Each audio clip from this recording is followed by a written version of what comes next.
আজকে প্রাইভেট ইউনিভার্সিটির কথা আর আসে না, কারণ ওই যে এনসিপি তো সব নিয়ে নিয়েছে ক্রেডিট, যে না আমার কিন্তু বোরকা পরে নেকাব পরে বের হতে হবে, একটা মেয়ে কেন রাস্তায় দাঁড়িয়ে সিগারেট খেলো। জননেতা ববি হাজ্জাজকে বাধ্য করা হলো যে আপনি দেশের বাইরে চলে যান, আপনাকে এখানে কোনোভাবেই থাকতে দেওয়া যাবে না, কারণ উনি আওয়ামী লীগের সাথে এই পাতানো নির্বাচনের বিপক্ষে ছিলেন। যে মামুনুল সাহেব বা জামাতের যারা আছেন, বিশাল বট বাহিনী ওনাদের, উগ্র ইসলামপন্থী যাচ্ছে, ঠিক আছে আমার মেয়ে 7-8 বছর হইলে আমি বাসার থেকে বের হওয়ার আগে ভয় পেতে হবে। ইসলামের কোথায় বলা আছে যে আরেকজনের ব্যাপারে আপনি জঘন্য ভাষায় কথা বলতে পারবেন বা তাকে পার্সোনাল অ্যাটাক করতে পারবেন?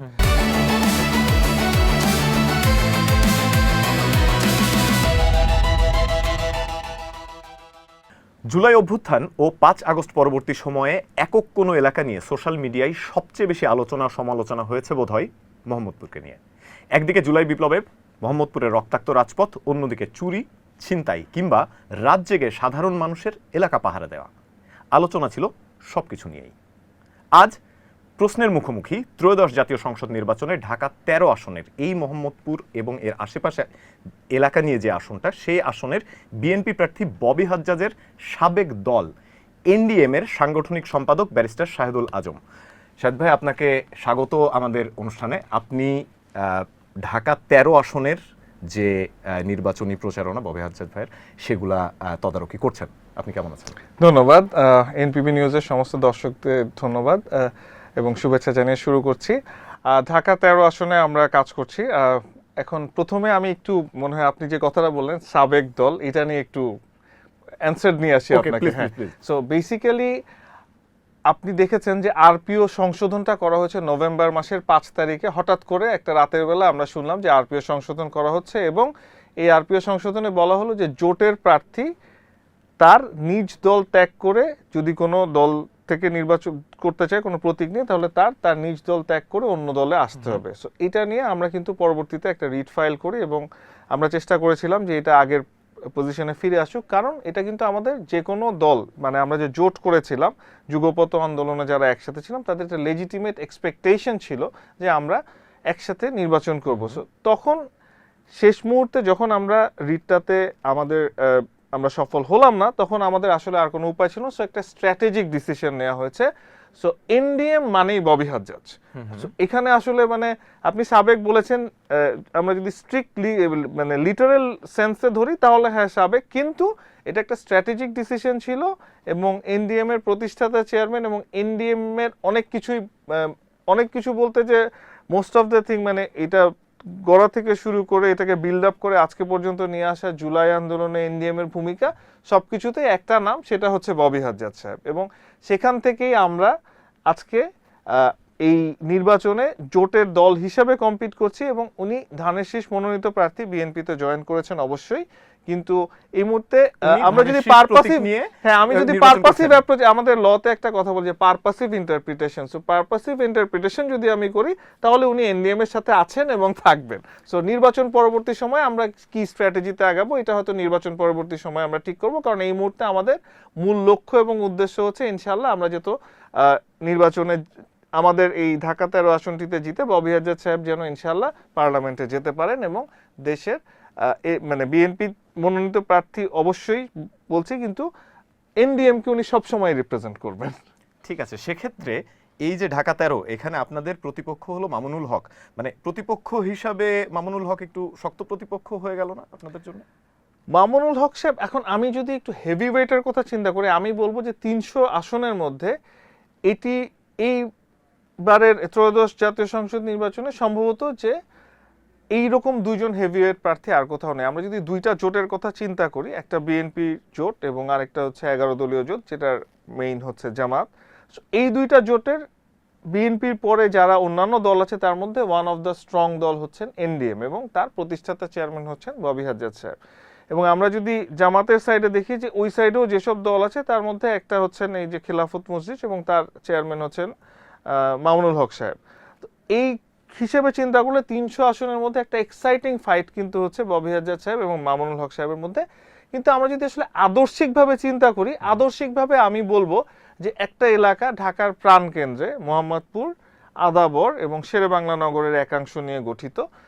এই জায়গাটার মধ্যে আমরা যদি চিন্তা করি যে হ্যাঁ এখানে কিছু মাদ্রাসা আছে এবং ধার্মিক মানুষ আছে, কিন্তু ধার্মিক মানুষ বলেই যে শুধুমাত্র একটা উগ্রপন্থী ইসলামিক মাইন্ডকেই সাপোর্ট করবে তারা, সেটাও আমরা মনে করি না। এবং আমরা মনে করি যে মিডল ক্লাস, আপার মিডল ক্লাস এবং এলিট ক্লাসের যারা আছেন তারা কিন্তু অবশ্যই একজন শিক্ষিত মানুষকে পছন্দ করবেন। যা আমি একটা ছোট এক্সাম্পল দিই, ধরেন আপনার সামনে দুইটা ভিসা দেয়া হলো, একটা মালয়েশিয়ার ভিসা আর একটা হচ্ছে আফগানিস্তানের ভিসা। এখন মালয়েশিয়ার সুবিধা কি, মালয়েশিয়া একটা মুসলিম কান্ট্রি, কিন্তু লিবারেল মুসলিম কান্ট্রি। ওখানে আপনার ক্লাব বারও চলছে, আবার মসজিদের সময় মতো নামাজ হচ্ছে, আবার ওখানের আইন শৃঙ্খলা পরিস্থিতিও নিয়ন্ত্রিত। আরেকটা হচ্ছে আফগানিস্তান। আফগানিস্তানে আপনি এই যে চোখ বন্ধ করে নেকাব পরে বের হতে হবে, ওখানে কোনো মানে পাশ্চাত্যের কোনো মানুষ আসলে, ওয়েস্টার্ন কোনো মানুষ আসলে তাদের জন্য কোনো বিনোদনের ব্যবস্থা নাই ওখানে। এখন শারিয়া আইনের কথা যদি আমরা বলি বা এই ধরনের চিন্তা যদি করি, তো এখনকার দিনে বা বাংলাদেশের মানুষের পার্সপেক্টিভে এটা হয়তো আমাদের সাথে যায় না।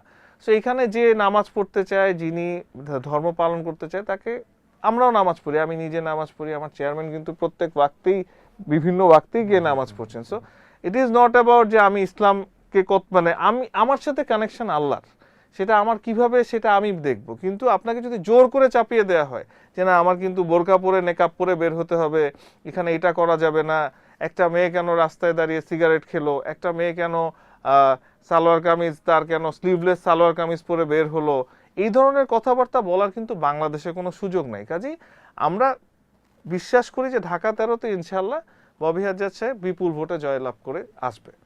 শুভকামনা আপনাদের জন্য। একটা বিষয় জানতে চাই, এটা নিয়ে সাধারণ মানুষের মনেও একটা প্রশ্ন, সেটা হলো যে ববি হাজ্জাজ সাহেব উনি জাতীয় পার্টির উপদেষ্টা ছিলেন। জি। যখন কিনা প্রতিনিয়ত জাতীয় পার্টিকে ফ্যাসিস্টের দালাল, ফ্যাসিস্টের দোসর এগুলো বলে গালি দিয়ে একদম যা তা অবস্থার মুখোমুখি করা হচ্ছে, ঠিক এই সময়টাই ববি হাজ্জাজ নির্বাচনের মাঠে উনার কাছ পর্যন্ত এই উত্তাপটা এখন পর্যন্ত এসে পৌঁছেনি, মানে এটার টেকনিকটা কি?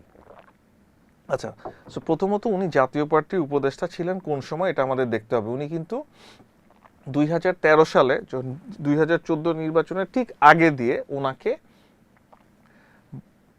মানে যখন জাতীয় পার্টি নির্বাচনে আওয়ামী লীগের সাথে যাবে কি যাবে না এর উপরে টানাপোড়েন চলছিল, তখন এরশাদ সাহেবকে জোর করে হসপিটালে নিয়ে যাওয়া হলো সিএমএইচে, এবং আমাদের পার্টির প্রতিষ্ঠাতা চেয়ারম্যান জননেতা ববি হাজ্জাজকে বাধ্য করা হলো যে আপনি দেশের বাইরে চলে যান, আপনাকে এখানে কোনোভাবেই থাকতে দেওয়া যাবে না, কারণ উনি আওয়ামী লীগের সাথে এই পাতানো নির্বাচনের বিপক্ষে ছিলেন। ওনাকে জোর করে 10 থেকে 18 ঘন্টার সময়ের মধ্যে দেশ ত্যাগ করতে বাধ্য করা হয়। আচ্ছা, এর মধ্যে ওই 10 থেকে 18 ঘন্টায় কিন্তু জাতীয় পার্টির যে রওশন এরশাদ এবং অন্যান্যরা তারা নিজেদের মধ্যে ওই যে বানরের পিঠা ভাগের মতো কিছু সিট ভাগ করে নিয়ে নেন। তো এরশাদ সাহেবকেও কিন্তু বাধ্য করা হয়েছিল, এবং ওনার উপদেষ্টা, উনি কিন্তু জাতীয় পার্টির উপদেষ্টা ছিলেন, উনি চেয়ারম্যানের উপদেষ্টা ছিলেন। জি হ্যাঁ, সো আমি জাস্ট কারেক্ট করে দিচ্ছি। তো উনি কিন্তু ওনার কি এরশাদ সাহেবের অ্যাডভাইজার হিসেবে উনি কিন্তু অ্যাডভাইস করেছিলেন যে এই নির্বাচনে না যাওয়ার জন্য। তো উনি যখন চলে গেলেন তখন সভাপতি চলে আসলো, এবং এরশাদ সাহেবও পরে একটা সময় হয়তো হাল ছেড়ে দিয়েছেন বা কি করেছেন সেটার ব্যাপারে আমাদের ফুল নলেজ নাই, এবং ওনারও হয়তো ফুল নলেজ নাই। তো এরপর কিন্তু উনি দেখলেন যে এই দলের সাথে আর থাকা সম্ভব নয়, এবং এরপর থেকেই উনি আস্তে আস্তে উনি যেহেতু আচ্ছা, ওনার ব্যাপারে একটু ব্যাকগ্রাউন্ড স্টোরি একটু ছোট করে বলবো, সেটা হচ্ছে উনি কিন্তু অক্সফোর্ডে পড়াশোনা করেছেন, উনি অস্টিনে টেক্সাসে পড়াশোনা করেছেন। সো এই জায়গাগুলোতে আপনার দেখতে হবে যে এই মানুষটা কিন্তু রাজনীতি করার দরকার ছিল না, বাট উনি দেশের মানুষের প্রতি এবং দেশের বেটার কিছু করার আগ্রহ থেকেই পলিটিক্সে এসেছিলেন। এবং উনি যখন দেখলেন যে জাতীয় পার্টিকে দিয়ে এটা হচ্ছে না, তখন উনি সামনে এগিয়ে এসে একটা নতুন দল করলেন, ন্যাশনালিস্ট ডেমোক্রেটিক মুভমেন্ট, জাতীয়তাবাদী গণতান্ত্রিক আন্দোলন, এনডিএম। আচ্ছা, এরপরে আপনি দেখবেন যে 2018 সালের পাতানো নির্বাচনে উনি কিন্তু আওয়ামী লীগের সাথে যান নাই। 2024 সালে আমাদেরকে অফার করা হয়েছিল আওয়ামী লীগের সাথে নির্বাচনে যেতে, আমরা কিন্তু যাই নাই, আমরা জাতির সাথে বেইমানি করি নাই, অনেকেই করেছে। এরপরে এই 24 জুলাইয়ে এনডিএম তার সামর্থ্য অনুযায়ী সক্রিয় ছিল, আমাদের অনেক নেতাকর্মী ধরা পড়েছেন, আমরা এখানে অনেক আমাদের ইভেন আমাদের নেতাকর্মী ধরা পড়েছেন, আমাদের চেয়ারম্যান কিন্তু আপনি দেখবেন যে প্রাইভেট ইউনিভার্সিটির স্টুডেন্টরা নামার পরেই কিন্তু এই আন্দোলন বেগ পায়, এবং প্রাইভেট ইউনিভার্সিটির স্টুডেন্টদেরকে প্যাট্রোনাইজ করা থেকে শুরু করে ববি হাজ্জাজ সাহেব এবং এনডিএম, এবং উনি নিজে কিন্তু প্রাইভেট ইউনিভার্সিটি স্টুডেন্টদের সাথে সামনে দাঁড়িয়ে, not only as a politician, as a teacher, সামনে দাঁড়িয়ে উনি আন্দোলনকে নেতৃত্ব দিয়েছেন, এবং এদেরকে সংগঠিত করতে আজকে প্রাইভেট ইউনিভার্সিটির কথা আর আসে না, কারণ ওই যে এনসিপি তো সব নিয়ে নিয়েছে ক্রেডিট।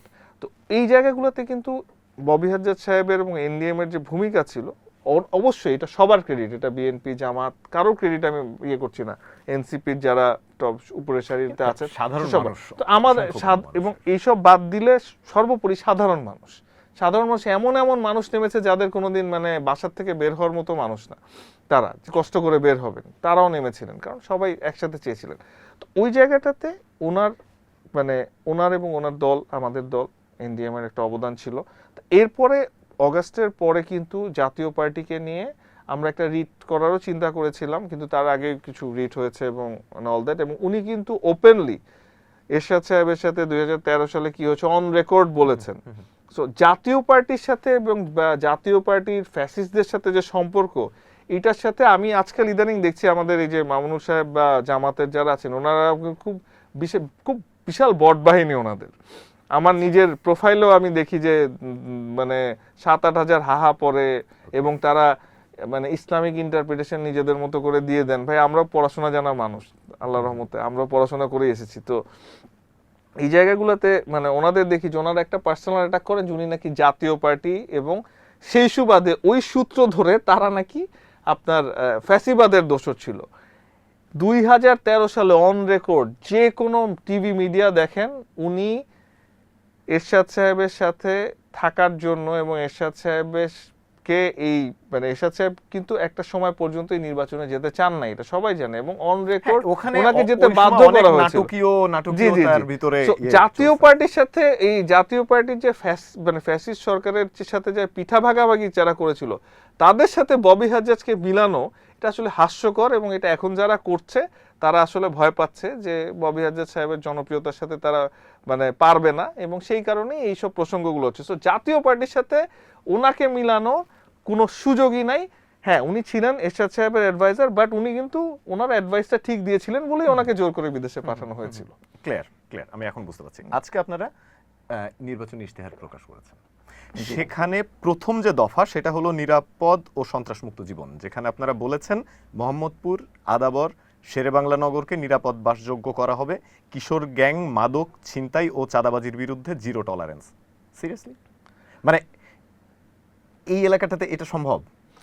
তাও আবার মানে বিএনপির সাথে নির্বাচন করে, মানে এমন একটা দলের সাথে আপনারা গাঁটছড়া বেঁধেছেন যাদের এগেনস্টে সব থেকে বেশি এই চাঁদাবাজি দখলদারিত্বের অভিযোগ সব থেকে বেশি। আচ্ছা, আপনি কিন্তু রিসেন্টলি দেখবেন যে আপনি আপনি যেটা বলছেন যে 2000 এমনিতে তো এই এলাকাটা অত্যন্ত সন্ত্রাসপ্রবণ এলাকা, এতে কোনো সন্দেহ নেই, সেটা নিয়ে কোশ্চেন তুলছিও না। এরপরে আপনি দেখেন যে প্রথম 3-4 মাস মোহাম্মদপুরে অনেক সমস্যা ছিল। 5 আগস্টের পরে হ্যাঁ, মানে 5 আগস্টের পরে প্রথম 3-4 মাস মোহাম্মদপুর এবং আশেপাশে যে এলাকাগুলো আদাবর এবং বসিলার মধ্যে কিছু সমস্যা ছিল। শেরেবাংলা নগরে অতটা সমস্যা আমরা যতটুকু জানি অতটা ছিল না। এই প্রবলেমগুলো কিন্তু গত 6-7-8 মাসে র্যাপিডলি ওই রকম প্রবলেম অনেকটা কমে এসেছে। আচ্ছা, এখন তারপরেও মানে এই এলাকার যে সন্ত্রাস প্রবণতা বা অনেক কিছু, আপনি কিন্তু একটা জিনিস চিন্তা করলে দেখবেন যে ববি হাজ্জাজ সাহেবকে এই এলাকাটা there one of the reason is যে একজন শিক্ষিত এবং প্রাজ্ঞ ব্যক্তিকে দেয়া, যেই মানুষটাকে দিয়ে এলাকাটা হয়তো ইনশাল্লাহ চেঞ্জ করা সম্ভব হবে। এখন আপনার প্রশ্ন যেটা যে আমরা বিএনপির সাথে করছি এবং এখানে অনেক ইস্যুজ আছে, আপনি প্রথমেই দেখবেন যে আমরা আমাদের ইশতেহারে যেটা বলেছি, মানে ববি হাজ্জাজ সাহেব ওনার ইশতেহারে যেটা বলেছে সেখানে মানে আমরা বলছি কারণ আমরা আসলে মানে ববি হাজ্জাজ সাহেবই এনডিএম, আমরাই ববি হাজ্জাজ, যেটা হচ্ছে আমাদের কথা। আচ্ছা, সো এই জায়গাটাতে আমি যেটা বলবো সেটা হচ্ছে এই প্রত্যেকটা জিনিস নিয়ে আমরা কিন্তু অলরেডি কাজ শুরু করেছি। আপনি অন্যান্য জায়গায় আমাদেরকে, আমি আসলে কোশ্চেনের অ্যান্সার আগে দিয়ে দিই, আমি লয়ার তো কোশ্চেন আসবে আমি জানি। তো আমাদেরকে অনেকে বলে যে আচ্ছা আপনারা যে আপনার প্রতিষ্ঠাতা চেয়ারম্যান সাহেব উনি যে খাল ঠিক করতে গেলেন, উনি যে সিসিটিভি লাগানোর কথা বললেন, লাইট লাগানোর কথা বললেন, উনি যে অ্যাপ বানালেন, একটা অ্যাপটা আমরা কয়েকদিন আগে লঞ্চ করেছি এবং আমরা এটা খুব শীঘ্রই পুলিশের কাছে এই 4-5 দিনের মধ্যে হ্যান্ড ওভার করবো ইনশাল্লাহ, যে কীভাবে কী হচ্ছে। এইগুলা আপনারা দেখানোর জন্য করছেন। তা আমার কথা হলো বাকি 300 আসনে অলমোস্ট কত হাজারের উপর তো প্রার্থী আছে, কয়জন ভাই করেছে? কেউই কিন্তু করে নাই, আমরা কিন্তু করছি। আচ্ছা ঠিক আছে ভাই, আপনার এখন মনে হচ্ছে লোক দেখানোর কথা, ঠিক আছে মানলাম যে আমি লোক দেখানোর জন্য, কিন্তু লোক দেখানোর জন্য 1000 জনের মধ্যে কয়জন করেছে? কেউই খুব বেশি কিছু করে নাই। কিন্তু আমরা কিন্তু আমাদের দলের সম্পূর্ণ শক্তি দিয়ে এই এলাকাটাকে কি করা যায় সেটা নিয়ে চিন্তা করেছি এবং চিন্তা করে কিছু কিছু উপায় বের করেছি, যে অ্যাপের মাধ্যমে কমপ্লেন নেওয়া এবং সেই কমপ্লেনগুলোকে ঠিক করা। এখন আপনি যেটা বলছেন that is a very practical question, যে আসলে আমরা আদৌ পারবো নাকি। এক্ষেত্রে আমার একটা হিসাব আছে। আমার হিসাবটা হলো কি, যে এই যে আওয়ামী লীগ সরকার, তারা 15 বছর ধরে ফ্যাসিবাদী আচরণ করেছে এবং করার পর যেটা হয়েছে যে 15 বছর পর 16-17 বছর পরে জনগণ তাদেরকে একটা জবাব দিয়েছে যে না ভাই, তোমাদেরকে আমরা চাই না। একটা রেভলিউশনের মাধ্যমে তারাও কিন্তু চিন্তা করে নাই যে তারা চলে যাবে বা তাদেরকে কেউ ফেলতে পারবে। তাদের সেই অধ্যত্ব ছিল, অনেক কিছু ছিল। তো এই 17 বছর পর তারা যে চলে গিয়েছে, মানে তাদের যে পড়ে যেতে হয়েছে, এটা কিন্তু আমাদের সবার জন্য একটা শিক্ষা। সেটা আমি মনে করি যে আমাদের জোটের বৃহত্তম দল বিএনপি, তাদের জন্য, আমাদের এনডিএম এর জন্য এবং অন্যান্য এবং আমাদের অপোজিশন যারা আছেন তাদের জন্য, যে ভাই আমি যদি 5 বছরে কাজ না করতে পারি, এবার কিন্তু এত সহজ হবে না যে পরের 5 বছর পর আমি আবার একই ম্যানিফেস্টো নিয়ে দাঁড়ায় যাব। তাইলে আমার একমাত্র উদ্দেশ্য হবে যে 5 বছর কোনো মতে থাকি বা 2-3 বছর থাকি, পার করে দিলেই হলো। এরপর কিন্তু আমি আর হতে পারবো না, বা আমার দলকে আমাদের বড় করার যে প্রচেষ্টা থাকবে সেটাও কিন্তু ব্যাহত হবে। তো ওনার এই 5 বছরে এই মানে মোহাম্মদপুর আদাবর এবং শেরে বাংলা নগরের পারফরমেন্সের উপর শুধু উনি না, একটা গোটা দলের ভবিষ্যৎ নির্ভর করছে। সো আমাদের কিন্তু এখানে ফুল এফোর্ট থাকবে যে 5 বছর এটাতে যতটুকু করতে পারি। এখন আপনি যেটা বলেন যে সন্ত্রাস, কিশোর গ্যাং, এগুলোকে কি আদৌ বন্ধ করা সম্ভব নাকি? কেন সম্ভব না? যদি আমরা স্ট্রিক্টলি ইনশাল্লাহ পাওয়ারে যাওয়ার পর মানে চেষ্টা করি, ইম্পসিবল কিছুই না। কেউ ভাবে নাই যে এই হাসিনা সরকারকে উৎখাত করতে পারবে, কিন্তু পেরেছিল। মানুষকে হোপ নিয়েই থাকতে হবে। আমি যদি চিন্তা করি আমি পারবো না, তাহলে আমি আজকে গিভ আপ করলাম। ঠিক আছে, আপনারা প্রচন্ড চেষ্টা করছেন, আপনারা চেষ্টা করবেন ভবিষ্যতে। আপাতত মানে জান প্রাণ লাগিয়ে চেষ্টা করছেন যে ভোটে যেন ববি হাজ্জাজ সাহেব জিতে আসেন। সেক্ষেত্রে বিএনপির শতভাগ সহযোগিতা কি পাচ্ছেন একদম গ্রাসরুট লেভেলে?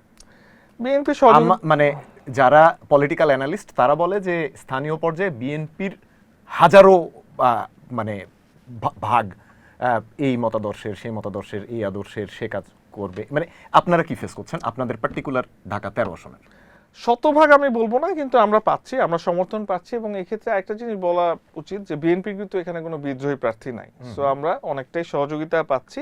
বাট হ্যাঁ, আরো আমরা আশা করব যে ইনশাল্লাহ সামনের দিনগুলোতে তারা স্বতঃস্ফূর্তভাবে নেমে আসবে এবং ইনশাল্লাহ আমরা এখান থেকে ধানের শেষ নিয়ে জয়ী হয়ে আসব। এখনো আরো কয়েকদিন বাকি আছে এবং সেটাই লাস্ট। কদিন আগে জেনেভা ক্যাম্পে ওই এলাকার আল বশির জামে মসজিদে মাগরিবের নামাজ আদায় শেষে সেখানে সাধারণ মানুষের সাথে কুশল বিনিময় করেন ববি হাজ্জাজ সাহেব। ববি হাজ্জাজ সাহেবের ব্যাকগ্রাউন্ড, উনার লাইফস্টাইল ঘেটে আমরা আসলে যেটা দেখেছি, উনি আসলে রিচ কিড। ওই এলাকার যে খেটে খাওয়া মানুষ, একদম গ্রাসরুট লেভেলের মজুর, হ্যাঁ, এই শ্রেণীর মানুষরা তো নর্মালি রিচ কিডদেরকে আসলে কিভাবে একসেপ্ট করে এটা জানেন? মানে উনার অ্যাকসেপ্টেন্সের ব্যাপারে কি হচ্ছে গ্রাসরুটে?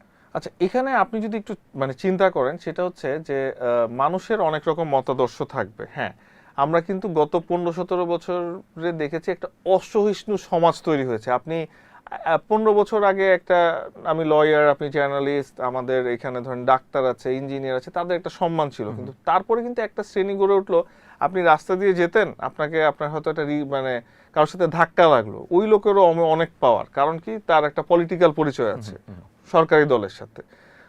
এই যে মতাদর্শগুলা, এগুলা কিন্তু গত 15-17 বছরে চেঞ্জ হয়েছে। আচ্ছা, এখন আমরা যে নতুন রাজনীতির কথা বলছি, সংস্কারের কথা বলছি, তার একটা পার্ট হলো যে ববি হাজ্জাজ সাহেব এমন একজন মানুষ, উনি কিন্তু চাইলেই গুলশান বনানীতে খুব একটা কমফোর্টেবল লাইফ লিড করতে পারেন। সাথে ওই মানে উনি যদি ওই আসনের হইতেন, প্রার্থী হইতেন, তাহলে তার সাথে ব্যাপারটা যাইতো আর কি, তার সাথে যেত। কিন্তু এখন চ্যালেঞ্জটা কিন্তু এখানেই যে মোহাম্মদপুর উনি যাচ্ছেন, আমি যাচ্ছি। আমি আমার নিজের কথা বলতে পারি যে হ্যাঁ, প্রথম যেদিন আমি গেছি আমার কাছে মনে হচ্ছে এটা অনেক চ্যালেঞ্জিং। আমি যদি গুলশান বনানী বা আমার বাসা হচ্ছে মহাখালী ডিওএইচএস, সো ওখানে যদি আমি করতাম, ওটা কমফোর্ট জোন, অনেক কমফোর্ট জোন হতো। বাট চ্যালেঞ্জটা ওখানেই যে আমি যদি ওই জায়গাটা থেকে চেঞ্জ করতে পারি, তাইলে আমরা যে নতুন রাজনীতির কথা বলছি। আর আপনি রিচ কিড যেটা বলছেন, এই মানুষটা কিন্তু ঢাকার বাইরে বাংলাদেশের অলমোস্ট মানে 40-50টা জেলা সফর করেছেন। বিভিন্ন সময় এনডিএম এর পক্ষ থেকে নিজে গিয়ে ত্রাণ দিয়েছেন বন্যার সময়। সো হ্যাঁ, মানুষের পারসেপশন থাকবেই যে ববি হাজ্জাজ সাহেব রিচ কিড, কিন্তু উনি কিন্তু মানুষের সাথে মিশেই করেছেন এবং আমরা আশা করছি যে ইনশাল্লাহ আমরা যদি জিতে আসি মানুষই দেখবে যে উনি এবং মানে ওনার সাথে যারা আছেন তারা কিভাবে এলাকাটার পরিবর্তন করেন। তো এখন আপনি যেটা বললেন যে এই 15-17 বছর আগে যারা ছিল তারা তো ভাই খুব রুট লেভেলে পলিটিক্স করে আসছে, কি জাহাঙ্গীর কবির নানক সাহেব ছিলেন, উনি তো মানে মোহাম্মদপুরের ভাষা বলেন আর ওই জামালপুরের ভাষা বলেন আর নওগাঁর ভাষা বলেন, উনি সব বুঝেন, তাও এলাকার কোনো উন্নতি হয় নাই, যখন রেখে গেছেন শেষ করে দিয়ে গেছেন। তো এবার একটু রিচ কিডকে চান্স দিয়ে দেখেন যে রিচ কিড গত 12-15 বছর ধরে নিজের মানে রিচ লাইফ রেখে এই সারাদিন পলিটিক্স করছেন, আমাদের মতো মানুষদেরকে সামনে এগিয়ে এনেছেন।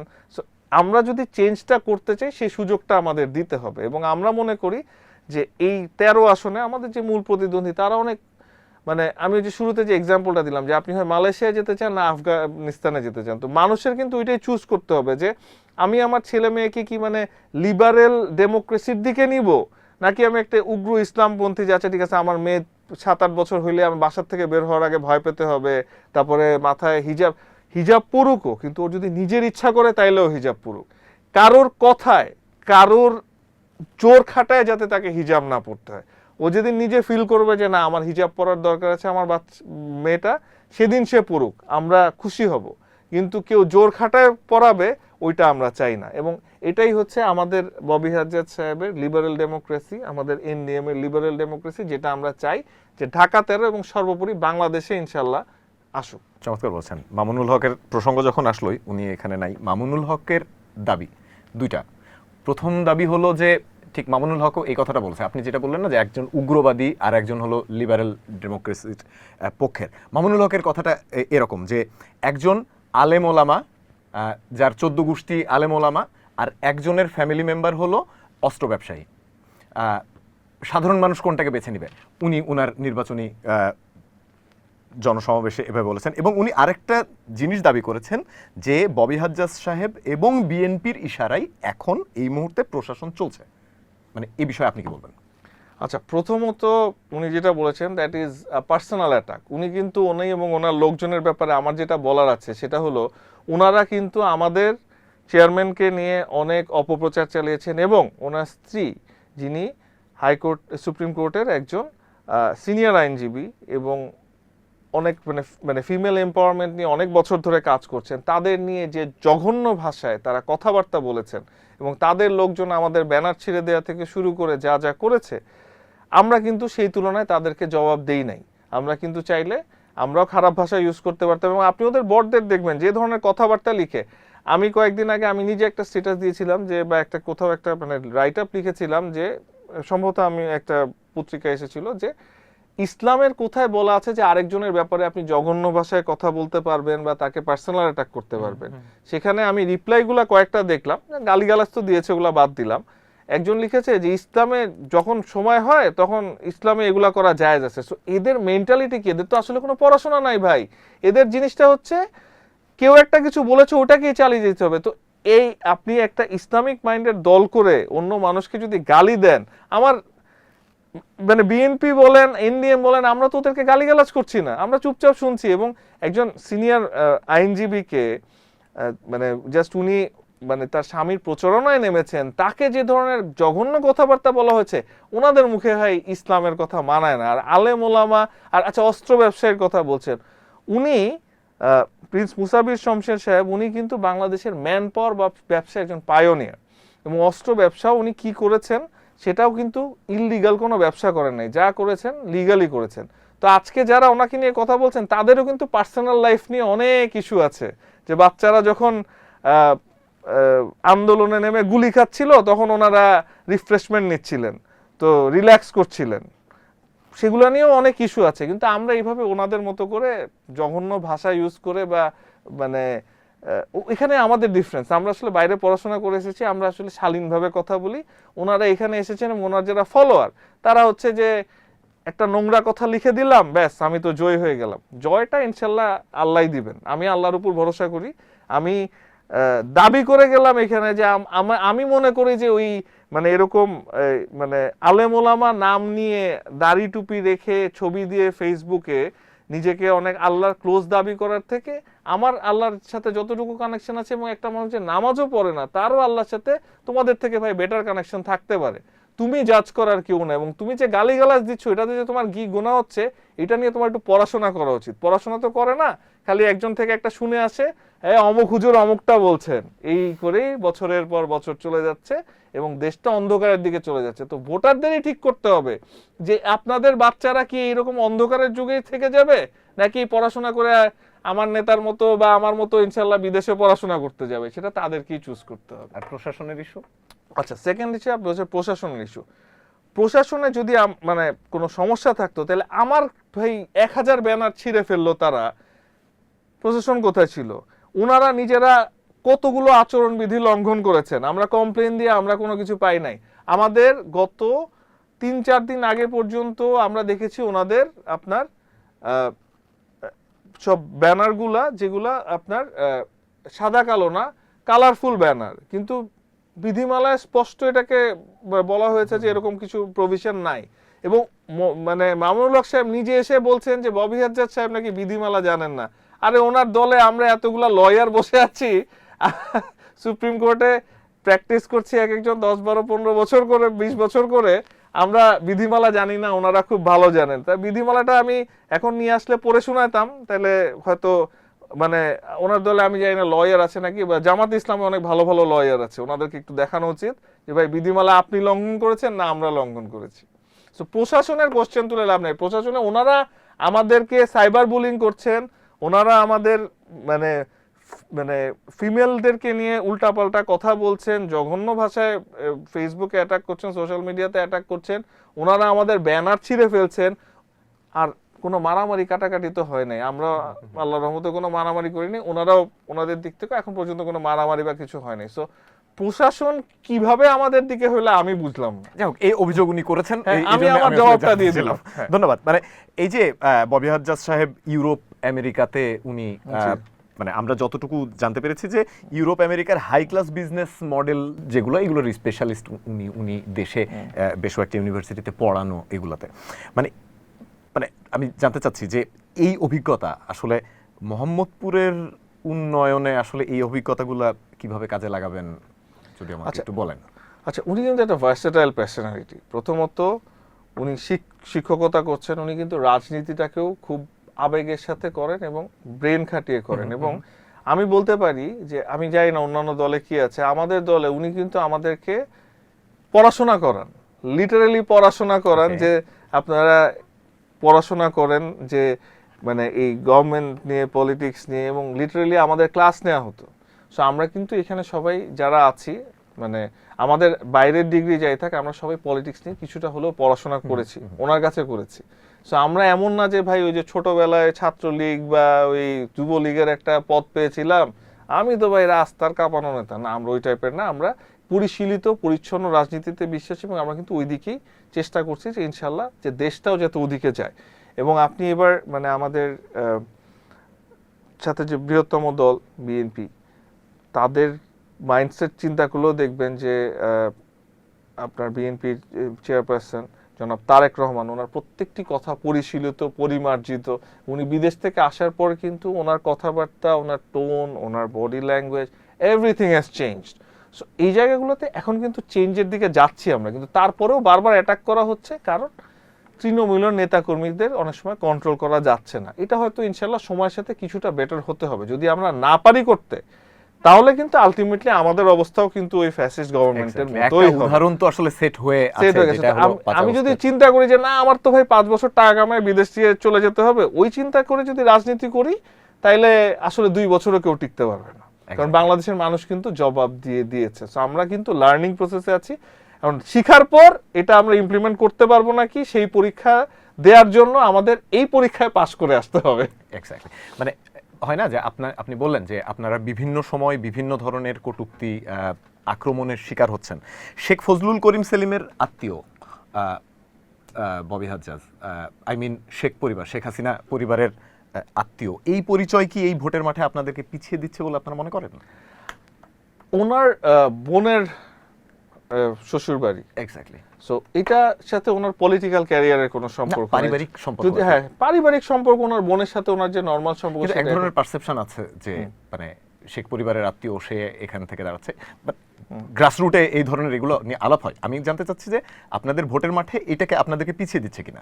আমরা মনে করি এটার সাথে আসলে কোনো সম্পর্কই নেই, কারণ উনি আপোষহীনভাবে সব সময় শেখ হাসিনা এবং তার সরকারের সমালোচনা করে গিয়েছেন, এবং উনি জুলাইতে ওনার একটা বড় রোল ছিল। এবং আমি যেটা বলেছি, যেটা নিয়ে খুব কম মানুষ কথা বলে, যে প্রাইভেট ইউনিভার্সিটির স্টুডেন্টদের কাছে কিন্তু ওটা অনেক বড় টিচার ছিল, এক্স্যাক্ট। এবং উনি ব্র্যাক ইউনিভার্সিটি, নর্থ সাউথ, এবি, ইস্ট ওয়েস্ট সবার সাথে উনি কমিউনিকেট করেছেন, আমরা নিজেরা কমিউনিকেট করেছি ওই সময়। সো না না, দেখেন না, মানে ওই সময় আন্দোলনের কি হচ্ছিল, যে যখন ঢাকা ইউনিভার্সিটি এবং পাবলিক ইউনিভার্সিটির স্টুডেন্টগুলোকে আইসোলেটেড করে ফেলা হলো, তো তারপরে প্রাইভেট ইউনিভার্সিটির উত্থান, মানে ওটা যদি না হতো তাহলে কিন্তু আন্দোলন ওইখানে শেষ হয়ে যেত। হ্যাঁ, তাই না, পথ হারাতো।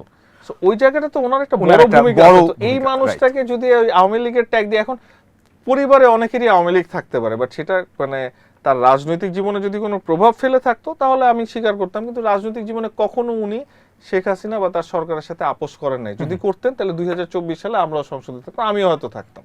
সো কোনো আমরা এটা মনে করি না যে এটা এই আন্দোলন, এই ঢাকা 13 নির্বাচনে কোনো প্রভাব ফেলবে। আপনার কাছে সবশেষ জানতে চাই, সেটা হলো যে এবারের নির্বাচনে বলা হচ্ছে যে win factor, one of the important win factor হলো নারী ভোট। কি মনে করছেন ঢাকা 13-র বাস্তবতা? ঢাকা 13-তে আমরা মনে করি যে নারী স্বাধীনতার কথা যদি আমরা দেখি, আপনি ববি হাজার সাহেবের চেয়ে বেটার কোনো ক্যান্ডিডেটই পাবেন না। আরও অনেক ক্যান্ডিডেট আছেন, কিন্তু উনি নারী শিক্ষার ব্যাপারে, যেখানে ওনার নিজের ওয়াইফ একজন ব্যারিস্টার, হাইকোর্টের সিনিয়র, সুপ্রিম কোর্টের সিনিয়র অ্যাডভোকেট, এর থেকে বেটার এক্সাম্পল হতে পারে না যে উনি ওনার ওয়াইফের সব মানে এই সামনের দিকে এগিয়ে যাওয়াতে সব কিছুতে সাপোর্ট করেছেন। সো এই মানুষটার হাতেই কিন্তু ওই নারীদের যে মুক্তির কথা আমরা বলছি সেটা নিরাপদ। এবং আমাদের মেইন অপোজিশন যে ওনারা কিন্তু চান যে নারীরা পড়াশোনা করবে না, নারীরা বাসার থেকে বের হলে নেকআপ পরে বের হতে হবে। সো তাদের সাথে আমাদের এই মেন্টালিটি মিলে না। কেউ, আমি একদম বারবার একটা কথাই বলি, সেটা হচ্ছে যে মেয়েরা নেকআপ পরে বের হতে চাক, আমার কোনো আপত্তি নেই। মেয়েরা যদি পড়াশোনা করতে চায় তাকে কেন পড়াশোনা করতে দেওয়া হবে না, মেয়ে যদি চাকরি করতে চায় তাকে কেন চাকরি করতে দেওয়া হবে না। এই জায়গাটাতে আটকানোর কোনো সুযোগ নেই। This is Bangladesh and this is new Bangladesh. এখানে এই ধরনের মেয়েদেরকে আটকে রাখার কোনো সুযোগ নাই, এবং সেটা ইনশাল্লাহ ঢাকা 13-তে ববি হাজ্জাজ সাহেব এনশিওর করবেন। ঢাকা 13-র একজন সাধারণ ভোটারকে উদ্দেশ্য করে আপনি যদি কিছু বলতে চান। আমি আপনাদের একটা কথা বলবো, সেটা হলো আপনারা কি লিবারেল গণতন্ত্রের দিকে হাঁটতে চান, নাকি উগ্র ইসলামপন্থী একটা প্রার্থীকে আনতে চান, সেটা আপনাদেরই ঠিক করতে হবে। কারণ একদিকে আছে যেখানে আপনি দেখবেন যে নারী স্বাধীনতা এবং মানুষের বাক স্বাধীনতা সবকিছু থাকবে, আপনারা হাসি খুশি খোলামেলাভাবে নিজেদের জীবনযাপন করতে পারবেন, সেখানে সন্ত্রাস, মাদক এগুলো ব্যাপারে আমরা সার্বক্ষণিকভাবে চেষ্টা করব যে এগুলোকে কমানো।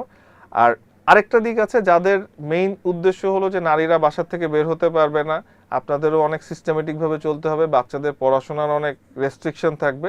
সো আপনারা যদি ওগুলা চান তাহলে আপনারা ওনাকে ভোট করতে পারেন, কিন্তু আপনারা যদি একটা স্বাচ্ছন্দ্যপূর্ণ জীবনযাপন চান, মালয়েশিয়া একদিকে, আফগানিস্তান, মালয়েশিয়ার মতো একটা সরকার চান নাকি আফগানিস্তানের মতো একটা সরকার চান, সেটা আপনাদেরই ঠিক করতে হবে। আমি আশা করব যে আপনাদের মনের মধ্যে বা আপনাদের চিন্তার মধ্যে আপনারা চান যে আপনারা শিক্ষা নিয়ে এগিয়ে যেতে চান এবং আপনারা একটা মানে কমফোর্টেবল লাইফ লিড করতে চান, সেটার জন্য আপনাদের বেস্ট ক্যান্ডিডেট ববি হাজ্জাজ সাহেব। সো ববি হাজ্জাজ সাহেবকে ধানের শীষে ভোট দিয়ে জয়যুক্ত করুন। ধন্যবাদ। অনেক ধন্যবাদ ব্যারিস্টার শাহাদুল আজম, আপনি আমাদেরকে সময় দিয়েছেন এত ব্যস্ততার মধ্যে স্টুডিওতে এসে, অনেক ধন্যবাদ। Thank you. দর্শক, এই ছিল আজকের মতো। আগামী পর্বে অন্য কোনো অতিথিকে নিয়ে আবারও আপনাদের সামনে হাজির হব। ততক্ষণ পর্যন্ত ভালো থাকুন, সুস্থ থাকুন, আর দেখতে থাকুন এনপিবি নিউজ।